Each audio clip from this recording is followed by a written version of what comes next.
So I worked at this gas station, and the district supervisor, who I believe was homophobic, was really hating on me. If you haven't seen my last video, favorite this one and go check out the last one because it sets up this whole story. Even though she said she hated being emailed, I emailed her again. And I told her, you know what? I demand an apology. And if I don't get one, I'm going to HR. To my surprise, she actually responded saying, oh, I'm so sorry that you felt that something I said was offensive to you. I wrote back telling her that that was absolutely not an apology, and I did call HR. And then I had a meeting with her and her boss in which I actually did get an apology out of her.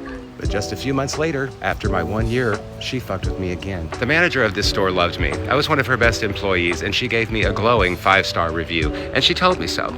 But a couple weeks later, when the raise never came, I asked the manager, what's going on with my review? And she told me that this district supervisor had told her to change my review to make it look like I was not a good employee so that I would get a shitty raise. This infuriated me and made me curious, so I asked one of my coworkers, you've been here a couple years, what was your last raise? And she said 10 cents. So I emailed the district supervisor and I told her, you know what? If you're gonna give me a 10-cent raise, you can keep it.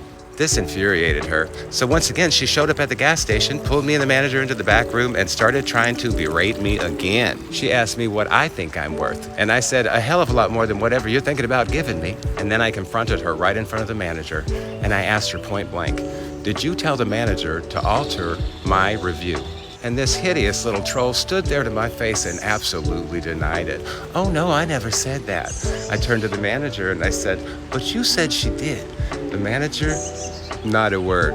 She didn't want to lose her job. The district supervisor tried to turn the tables on me. Oh, you must hate it here. You hate me, you hate your manager, you don't want to work here, you don't even care about the raise. That's not what this is about, is it? I said, right now my problem is that somebody's lying to me, and I sure as hell don't appreciate it.